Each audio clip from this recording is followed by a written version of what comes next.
They didn't come for money. They didn't come for land. They came with a letter, a ruse, and a demand. Accept our version of Islam or die. What happened in the villages of Woro and Nuku in Kwara State on the night of February 3rd, 2026, is being described as one of the deadliest massacres in recent Nigerian history. Over 160 lives snuffed out in a single night. Children burned alive. Families executed with their hands tied. Today, we go inside the night of terror in Kwara, the heartbreak of a village head who lost everything, and the government's military response known as Operation Savannah Shield. Part 2. The Warning Letter, a blueprint for terror. This wasn't just a random raid by hungry bandits. This was a calculated, ideological invasion. Weeks, and some reports say months, before the first shot was fired, the community of Woro received a chilling warning letter. It was signed by a cell believed to be the Lakurawa group, an extremist faction that recently merged with elements of ISIS-L. The letter wasn't a ransom demand. It was a manifesto. They told the villagers they were coming to purify the land, demanding that the community abandon the Nigerian state, stop paying taxes to the government, and instead submit to their extreme version of Sharia law.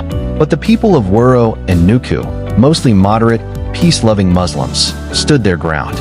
They chose their tradition and their country over extremism. By ignoring the letter, the villagers unknowingly signed their own death warrants.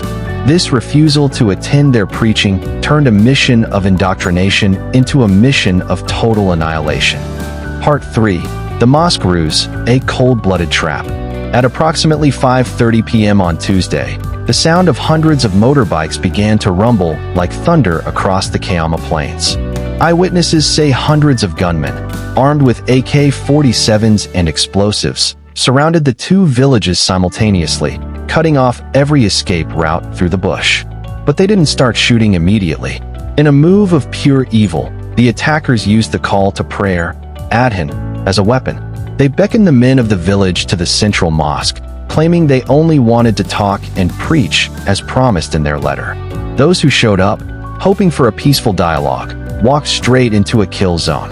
Once the mosque was surrounded, the preachers turned into executioners. They didn't just fire into the crowd. They began a systematic, door-to-door cleansing that would last for the next 10 hours. Part 4. 10 Hours of Hell, the Massacre Recounted.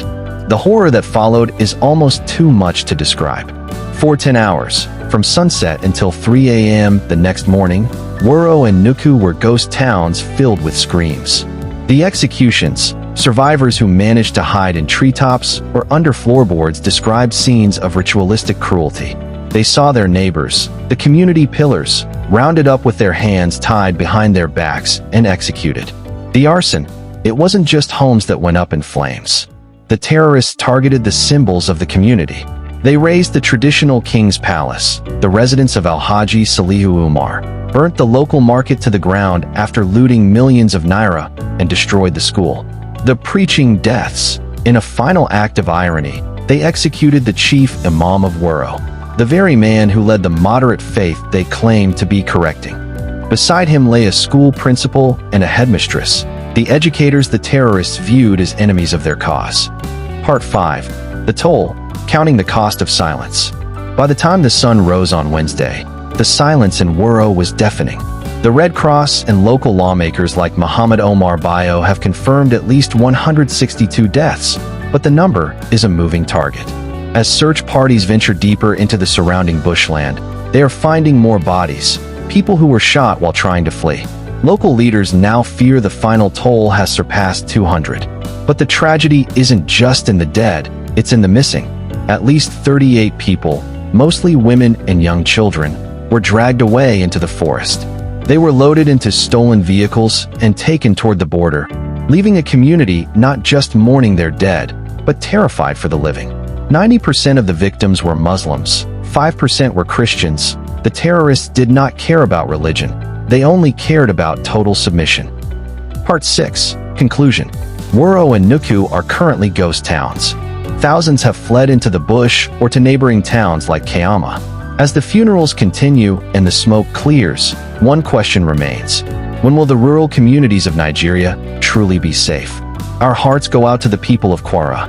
If you want to show support or stay updated on the rescue of the kidnapped women and children, make sure to subscribe and hit the notification bell. Let's keep the conversation going in the comments. What should the government do differently to prevent letters of warning from turning into nights of terror?